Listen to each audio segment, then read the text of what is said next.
नमस्कार हमारे सभी व्यूवर्स को और welcome to our short mini vlog. और आज मैं आपको दिखाने वाली हूँ अपने घर के ही नज़दीक मात्र 1 किलोमीटर दूरी पर है टॉन्स नदी। और ये नदी बहुत ही लंबी है और बहुत ही बड़ी नदी है।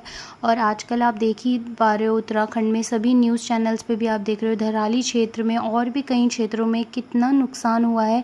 प्रकृति का एक बहुत ही भयानक और बहुत ही दुखद हमें मंज़र देखने को मिला, जिसमें काफ़ी सारे क्षेत्रवासियों के घर का नुकसान हो गया, जान माल का नुकसान हो गया, किसी के रेस्टोरेंट होटल्स बहुत ही लॉस हुआ है। तो हमें अपनी प्रकृति के साथ कभी खिलवाड़ नहीं करना चाहिए, पेड़ पौधे लगाने चाहिए अपने घर के आसपास। जो अपने क्षेत्र में जो कर सके अपनी प्रकृति को बचाने के लिए हमें प्रयास करने चाहिए।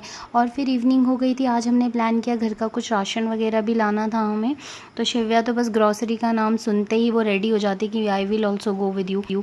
और वो लग गई हमारे पीछे कि मुझे जाना है जाना है। तो हमने कहा चलो चलते हैं मैडम को लेकर। और मैडम ने सबसे पहले उठा लिया ये कार्ट और ज़िद करने लगी कि मैं ही जाऊंगी। और फिर वो हम लोगों ने एंटर किया।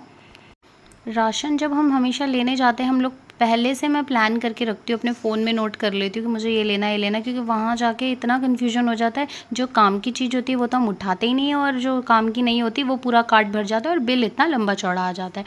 और शिव्या तो इतनी एक्सपर्ट हो गई, जब वो छोटी थी मुझे बहुत शौक होता था उसको इस तरीके से कार्ट पर बिठाना, और वो बहुत इन्जॉय करती थी, पूरे मॉल में घूमती रहती थी कार्ट में बैठ के। लेकिन अब वो बड़ी हो गई है, अब उसे कार्ट को इस तरीके से घुमाना ज़्यादा पसंद आता है। और वो फालतू की चीज़ें, अपना मैगी पास्ता ना जाने अपनी चॉकलेट से ही पूरा कार्ट भर देती है, जो कि मुझे काउंटर पे जाके फिर खाली करना पड़ता है। और फिर उसकी ज़िद, माय गॉड, मुझे तो उससे बचाना पड़ता है कि बस वो किसी भी तरीके से टॉयज़ और स्टेशनरी सेक्शन में ना जाए। अदरवाइज़ वो पेन हो या फिर कुछ भी नोटबुक्स हो, कोई टॉय हो, छोटा बड़ा, सब इस कार्ट में भर देती है।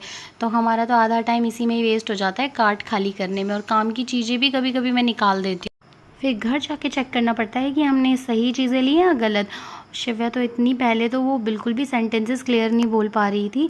जैसे जैसे उसने अपने 2.5 साल से वो ऊपर आने लगी, मुझे बड़ी डर लगती थी कि ये कभी साफ बोल भी पाएगी। लेकिन जब से वो स्कूल गई है तो उसमें बहुत सारे चेंजेस देखने को मिले हैं, और she speaks really well now.